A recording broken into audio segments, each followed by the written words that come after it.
So in this segment, we try to revise the 2022 Science Paper 1 GCE. So I'm looking at section C, and that is C3. Hopefully you're able to see. So they wanted us to use the graph in order to answer this question. So it says figure C1.1 shows a decay curve for iodine 131. Then A, so you need to study the diagram there carefully because most of the answers will be coming from the diagram there. So A1 says, what was the original mass of the sample? So you just look at the vertical axis, where the curve is starting from. What is the value of the mass? So it's mass in kg, then time in days.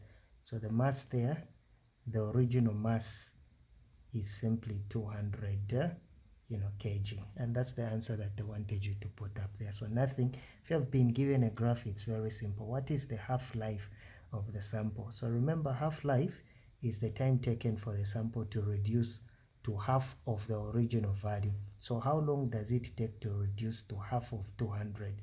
Half of 200 is 100. So how long does it take? So you come at 100 here. So when you come at 100 there, you can see this line has already been drawn for you. So you come at 100 where it is meeting where it is actually meeting the curve, you bring it vertically down with a row and you read the value there. So you bring it down and read the value there. So that is simply the half-life. Now if you notice, they are counting in term 4, 8, 12, 16 and so on. So this is almost halfway between 8 and 12. So what is halfway? If you are struggling to find the halfway, it's 10. You can add 8 plus 12, add these two numbers, then you divide by 2. Then that gives you halfway, which is 10. So basically the half-life of the sample in this case, which we write as a small t and a half there, is simply 10. So 10 days. So it actually takes 10 days for the sample to reduce from 200 to come to 100. So that is what we simply call as being the half-life. A3 says what quantity of the sample had remained after 24 days. So after 24 days, what had remained? So you use the graph again. You go where 24 is on the number of days. So if you notice there, the line is already there. So where it is meeting, the curve, you simply take it, to the y-axis and read the value there. Obviously, this is just an estimation. It's like almost halfway, between half of 25. So we'll just say 25 divided by 2. So what is that going to give us? It's giving us 12.5. So the quantity, what quantity of the sample had remained in this case? So the sample that had remained after 24 is simply about 12.5 kg. That's what you are doing there. Then you are good to go somewhere there. So it is about 12 point something. So it's approximately, you are just doing an approximate there.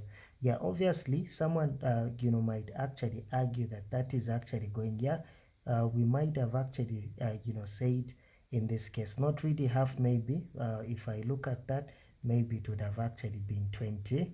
It would have actually been 20 kg because you see that it is actually closer to 25. So 20 kg would have actually been the best thing.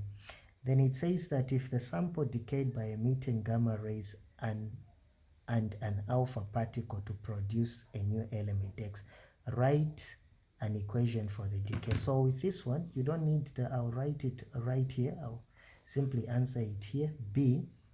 So how do we write that? So remember, they gave us in this case iodine, 131 right on top there. So it is going to be, iodine, 131, proton number 53, decays by emitting gamma rays and alpha particle. Now gamma rays, when that comes out, it is just in form of energy is what is produced. Alpha particles, on the other hand, alpha particles is an helium nucleus. So it changes into X, so you write X, it actually produces an alpha particle, which is simply better in nature.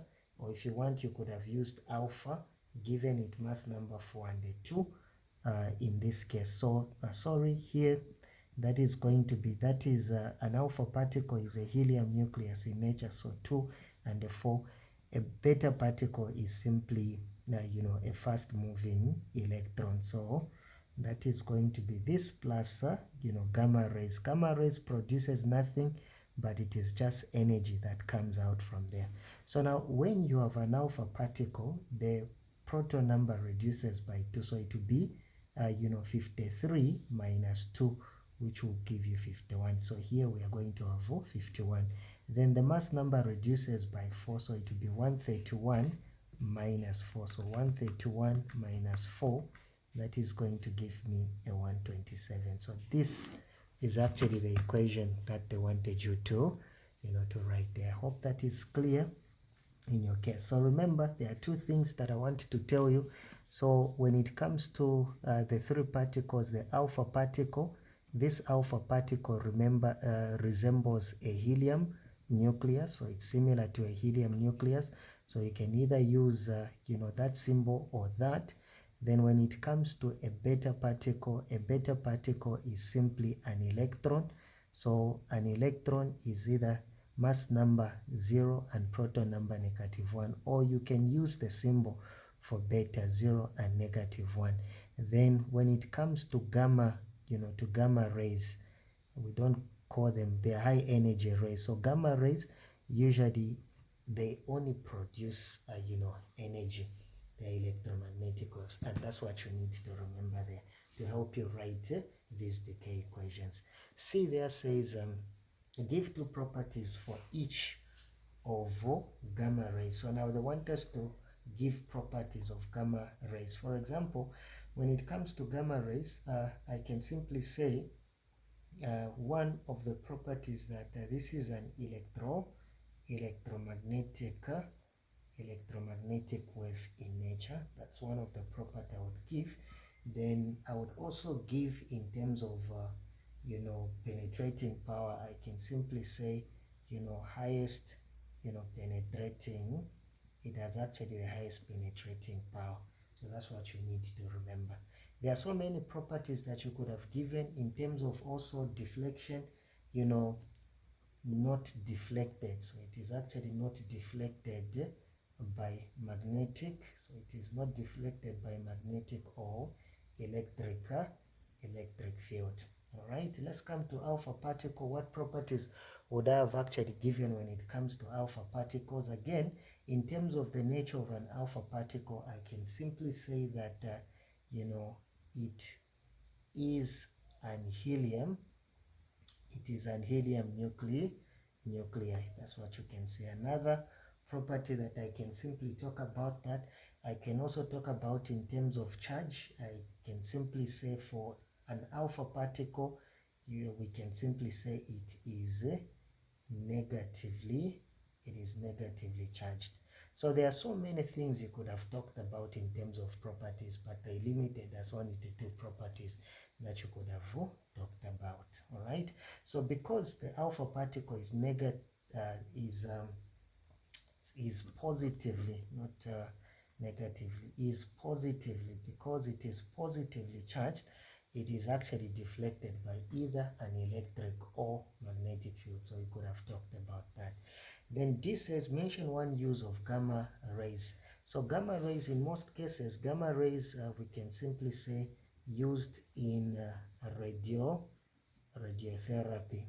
Radiotherapy, what I mean when I say radiotherapy, I simply mean treatment of cancer. So this is the one that they use in the treatment of cancer. Hopefully you got something from our discussion here.